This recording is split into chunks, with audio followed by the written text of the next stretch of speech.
खुदावंद यीशु मसीह जिसने हमें अपने खून से खरीद कर अपने लोग बनाया ताकि हम उसके मंसूबों में शरीक हों, उसी के नाम में आपकी सलामती हो। आपने गालबन लफ्ज़ डायास्पोरा सुन रखा होगा। इसके लिए आजकल जो लफ्ज़ इस्तेमाल होता है वो ओवरसीज़ है। इससे मुराद ऐसे लोग होते हैं जो कि अपने आबाई वतन को छोड़कर किसी दूसरे मुल्क में आबाद हो जाते हैं। जैसे हम ओवरसीज़ पाकिस्तानी कहते हैं, तो बाइबल की ज़ुबान में इन्हें डायास्पोरा कहा जाता है। तो ये लफ्ज़ डायस्पोरा पहले बनी इसराइल के लिए इस्तेमाल हुआ और इसकी बड़ी दिलचस्प तारीख है। यानी कि जब खुदा ताला ने इसराइल को अपने लोग बनाया तो उसके पीछे आइडिया सिर्फ इतना सा नहीं था कि वो हफ्ते में एक दफ़ा या सुबह शाम सिर्फ प्रस्तिश कर लें, चंद गीत गा लें, बल्कि खुदा ने कहा कि तुम मेरे काहिन होगे। और काहिन का आइडिया ये है कि जो दरमियानी होता है, और पॉइंट ये था कि तुम मेरे और बाकी तमाम कौमों के दरमियान एक पुल का किरदार अदा करोगे। तो मैं तुम्हारे वसीले इन कौमों तक पहुंचूंगा और आदम के वसीले जो ज़मीन पर लानत आ गई है, अब इसराइल के ज़रिए से खुदा इसको बरकत में बदलेगा। और होगा इस तरह से कि जब खुदा ताला उन्हें मुल्क मौदा में, मुल्क कनान में रखेगा, तो मुल्क कनान की ख़ास बात यह थी कि ये उस वक़्त के जो 3 बड़े आज़म थे, एशिया, यूरोप और अफ्रीका, इनके दरमियान में वाक़ था। ये इन तीनों को लिंक करता था। तो खुदा ने इस जगह इसलिए रखा ताकि जब बाकी कौमें यहाँ से गुजरती हैं, इनका इंट्रैक्शन इसराइल के साथ होता है, तो वो इसराइल में खुदा के किरदार को देख सके। जो खुदा ने अहकामात दिए वो खुदा के किरदार की झलक हैं। तो जब वो इन पर अमल करेंगे तो इस तरह से बाकी सारी कौमें देखकर वो पूछेंगी कि ये कौम मुख्तलिफ क्यों है, और फिर उन्हें पता चलेगा कि इनका किरदार इनके खुदा से मुशाबे है। तो इस तरह से जब वो खुदा की तरफ राग़िब होंगी तो वो रूहानी और जिस्मानी तौर पर बरकत पाएंगी और ज़मीन पर जो लानत है उसका खात्मा हो सकेगा। लेकिन सैडली हम देखते हैं कि बनी इसराइल कभी भी इस मकसद को पूरा नहीं कर पाए। और खुदा ताला ने कहा, ठीक है, अगर तुम इस तरह से मकसद पूरा नहीं कर रहे हो तो अब तुम इस मुल्क में नहीं रह सकते हो, अब एक और तरीके से मैं अपने मकसद को पूरा करूंगा। और उसके लिए जब आप होसिया नबी का सहीफा पढ़ते हैं तो उसमें होसिया नबी से खुदा ताला कहते हैं, तू शादी कर और जो तेरा पहला बेटा पैदा होगा उसका नाम तू यजरीएल रखना, जिसका मतलब है खुदा बीज बोता है। और उससे पीछे वजह यह थी कि अब खुदा ने कहा कि मैं तुम्हें पूरी दुनिया में बखेर दूंगा। जिस तरह से बीज को बखेरा जाता है तो मैं तुम्हें पूरी दुनिया में तितर बितर कर दूंगा, तुम्हें स्कैटर कर दूंगा। तो जो मेरे साथ नहीं चलना चाहते हैं वो तो फिर मुझे छोड़कर वैसे ही चले जाएंगे, लेकिन जो मेरे साथ वफादार रहना चाहते हैं, जिस मकसद को पूरा करना चाहते हैं, वो जिस भी मुल्क में होंगे वहां पर रहकर वो मेरे गवाह होंगे, वहां पर रहकर वो उस काम को अंजाम देंगे जो इस मुल्क में रहकर वो नहीं दे सके हैं। और हम देखते हैं कि खुदा का ये मंसूबा बड़े अहसन तरीके से आगे बढ़ा। क्योंकि जब नया अहदनामा शुरू होता है तो पौलुस जब इंजील का पैगाम लेकर दुनिया भर में गया तो पहले से यहूदी इबादत खाने मौजूद थे, दुनिया भर में ये इबादत खाने मौजूद थे, और वहीं पर मुक़द्दस पौलुस और दीगर रसूल जाते हैं, वहीं पर वो जाकर इंजील सुनाते हैं। और फिर थोड़े ही अरसे में जो इंजील है वो ज़मीन की इंतहा तक पहुँचती है और तमाम कौमों और कबीलों से लोग खुदा की बादशाही में शरीक होते हैं, खुदा की बरक़ात में शरीक होते हैं। तो अब जब खुदा ने दुनिया भर में बनी इसराइल को बखेर दिया तो इसके लिए जो यूनानी लफ्ज़ इस्तेमाल होता है वो डायास्पोरा है। तो पाकिस्तानी मसीही होने के नाते हमारा इस बात के साथ बड़ा ही करीबी ताल्लुक है। चूँकि एक ज़माना था कि जब इस इलाके में जो अब पाकिस्तान या इंडिया कहलाता है, यहाँ पर मसीहत ना होने के बराबर थी, यानी कि खुदा के गवाह इस इलाके में मौजूद नहीं थे। लेकिन फिर जब मिशनरीज आए और यहाँ पर जो मिशन वर्क हुआ तो कई एक लोग खुदा के पास आ गए, जिसमें हम भी शामिल हैं। तो जिस तरह से इसराइल के बारे में हमने देखा कि खुदा ने इसराइल को सिर्फ इसलिए नहीं बुलाया कि वो हफ्ते में कोई एक दिन इबादत कर लें, इकट्ठे होकर कहीं पर कुछ गीत गा लें और सुबह शाम दुआ कर लें, बल्कि इसका बुनियादी मकसद ये था कि वो बाकी सभी कौमों के सामने उसके गवाह बने। तो जब खुदा ने कलीसिया इस इलाके में कायम की तो उसके पीछे भी एग्जैक्टली यही मकसद था कि यहाँ पर अब जो कौमें हैं, हिंदू हैं, मुसलमान हैं, सिख हैं, बुद्ध मत हैं, बाकी सारे, उनके सामने वो गवाह बनकर रहें उनके वसीला से खुदा अपने जो मंसूबे हैं इस दुनिया में उनको आगे बढ़ाए। तो पाकिस्तानी मसीही चाहे पाकिस्तान में आबाद हों, पाकिस्तान से बाहर हों, हम सभी खुदा के इस मंसूबे का हिस्सा हैं और मुख्तलिफ तरह से हमें अपने किरदार को अदा करना है जिसके लिए खुदा ने हमें बुलाया है। अब इस बात को समझने के लिए कि हम दुनिया में जहां पर भी हों हम खुदा के मंसूबे में अपना हिस्सा डाल सकते हैं, अपना किरदार अदा कर सकते हैं, इसकी एक बड़ी ही अच्छी मिसाल अभी सामने आ रही है। 2 दिन पहले मैंने एक केस के मुतालिक वीडियो बनाई थी जिसमें मैंने बताया कि पाकिस्तान की जो सबसे बड़ी अदालत है जिसको फेडरल कॉन्स्टिट्यूशन कोर्ट कहते हैं, उसने एक बहुत ही अजीबोगरीब फैसला दिया है जिस पर बहुत ज़्यादा तनकीद हो रही है कि जिसमें एक 13 साला पाकिस्तानी मसीही लड़की को वर्गला कर एक मुसलमान मर्द अपने चुंगल में फंसा लेता है और उसके बाद उसके साथ शादी कर लेता है। और अदालत बजाय इसके कि उन कवानीन को सामने रखती कि चाइल्ड मैरिज जो है वो नहीं हो सकती है, अदालत ने वो सारे प्रूफ रिजेक्ट कर दिए जो कि साबित करते थे कि लड़की की उम्र जो है वो 13 साल है।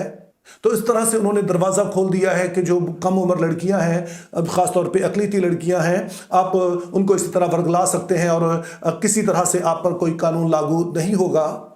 तो इस सिलसिले में मैंने कहा कि पाकिस्तान में भी और जो बैरून मुल्क पाकिस्तानी मसीही हैं सभी को एक आवाज़ होकर अपना मुद्दा बयान करना चाहिए। जो कुछ भी हम कर सकते हैं हमें करना चाहिए। और उसमें मैंने कहा कि अफसोसनाक बात ये होती है कि जब इस तरह का मामला होता है तो हर कोई अपने ही तरीके से काम कर रहा होता है, हमारी कोई एक आवाज़ नहीं जाती है। लेकिन अब बरतानिया में मुकीम जो पाकिस्तानी मसीही हैं उन्होंने एक बड़ा ही अच्छा कदम उठाया है। ये कदम ओवरसीज़ पाकिस्तानी क्रिश्चियन कम्युनिटी नामी तंजीम की तरफ से उठाया जा रहा है जिसमें तमाम लोगों से जो कि आबाद हैं कहा जा रहा है कि वो अपने अपने हलके के जो एमपीज़ हैं, मेंबर पार्लियामेंट हैं, जैसे कि हमारे यहाँ पे एमएनए एमपीए होते हैं, कौमी असम्बली और सूबाई असम्बली के मेंबरान होते हैं, तो इन मसीहों से जो बरतानिया में आबाद हैं पाकिस्तानी मसीहीन से कहा गया है कि आप अपने अपने एमपीज़ को जो है वो लेटर लिखें। और मज़ीद अच्छा ये किया गया है कि बाकायदा उन्होंने फॉर्मेट बताया है कि किस फॉर्मेट के तहत आप ये लेटर लिखेंगे और ये भी इसमें बताया गया है कि किस वेबसाइट पर जाके आपने करना है। तो पूरी इसमें रहनुमाई दी गई है। तो इस खत की चंद जुज़ियात में आपके सामने रखना चाहता हूं और ये इसलिए है ताकि आप समझ सकें कि हम जहां पर भी हैं हम जो कुछ कर सकते हैं उसे जरूर करना है। और अगर आप एक्टिवली इसमें हिस्सा नहीं ले रहे हैं और आप इस वीडियो को देख रहे हैं तो आपको जरूर इसमें हिस्सा लेना चाहिए। तो इस लेटर का जो सब्जेक्ट है वो है फॉर्मल ग्रीवेंस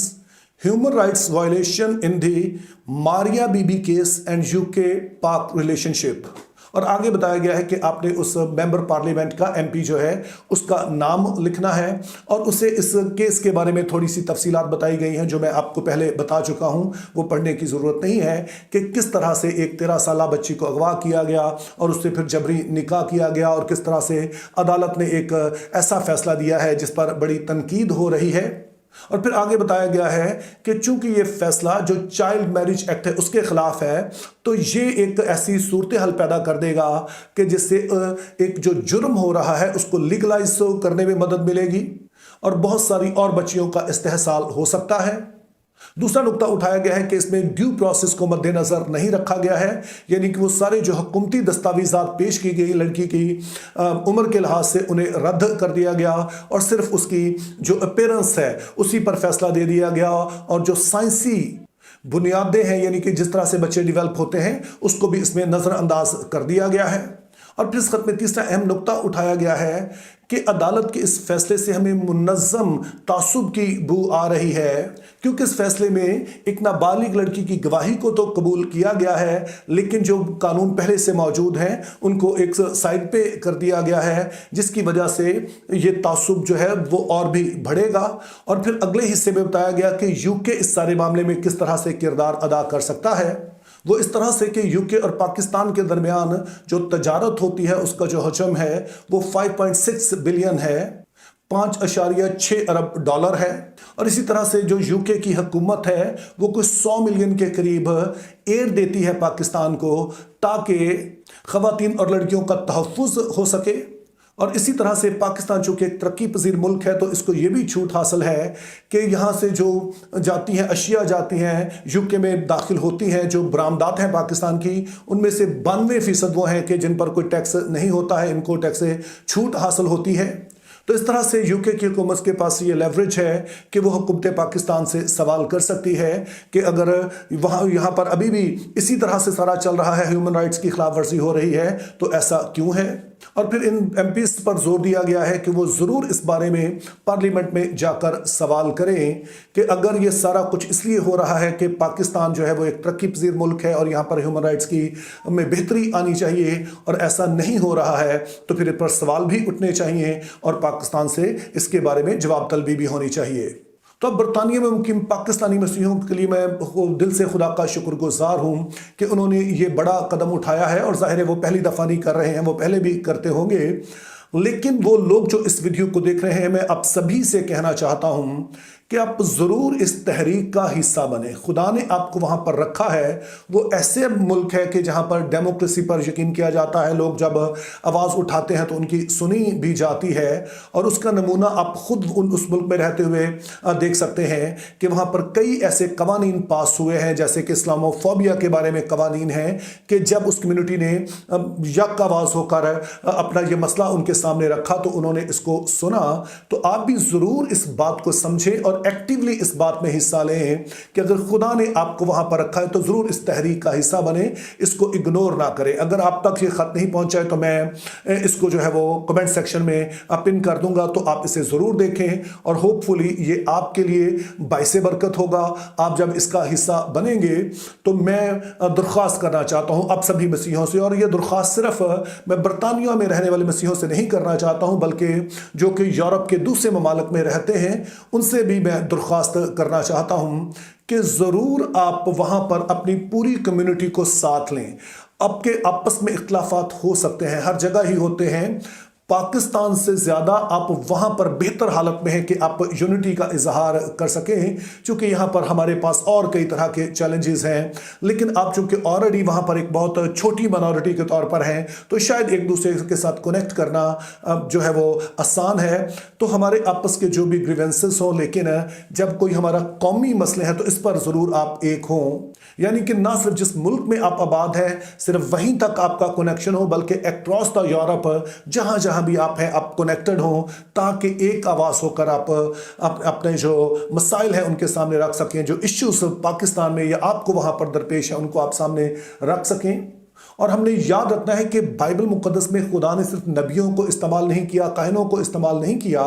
बल्कि ये ब्यूरोक्रेट्स थे जिनके बारे में हम पढ़ते हैं। मिसाल के तौर पर यूसुफ को देखें कि वो फ़िरौन का जो सेकंड इन कमांड था, एक तरह से वज़ीर आज़म था। मूसा जो है वो बादशाह के फ़िरौन के महल में पलता बढ़ता है। इसी तरह से आप दाऊद बादशाह का देखते हैं कि वो बादशाह था, इन्फ्लुएंस अपना इस्तेमाल कर सकता था। आप नहमियों को देख लें कि वो बादशाह के दरबार में था।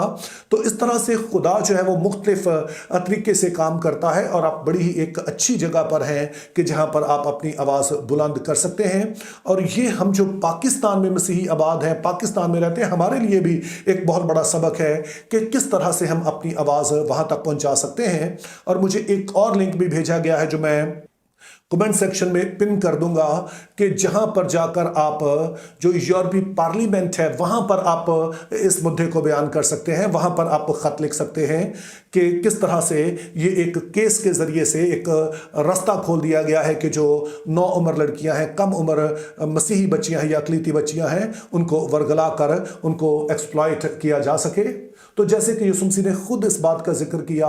कि सांपों की मानद होशियार और कबूतर की मानद भोले बनो, यानी कि कबूतर की मानद आपने किसी को नुकसान नहीं पहुंचाना है, बेज़रर बनना है, लेकिन साथ में देखना है कि इस दुनिया में रहते हुए आप क्या कर सकते हैं, अपने मोहतात रहना है, और जो भी हमारे पास ऐसे वसाइल हैं उन्हें खुदा के जलाल के लिए इस्तेमाल करना है। तो मेरी दुआ है कि खुदा बरतानिया में मुकीम पाकिस्तानियों की तरफ से उठाए गए इस कदम को बार आवर करे, और हम सभी को भी फजल दे कि हम इसी तरह से यकदिल हो सकें, और बाकी दुनिया भर में जो मसीही मौजूद हैं ज़रूर वो यकदिल हों, यक सोच हों, ताकि जो उनको वहाँ राइट्स हासिल हैं, जो वहाँ वसाइल हैं, उनको इस्तेमाल करके खुदा के मंसूबों को आगे बढ़ाने का वसीला बने। Think biblically, live purposefully, have a very good day.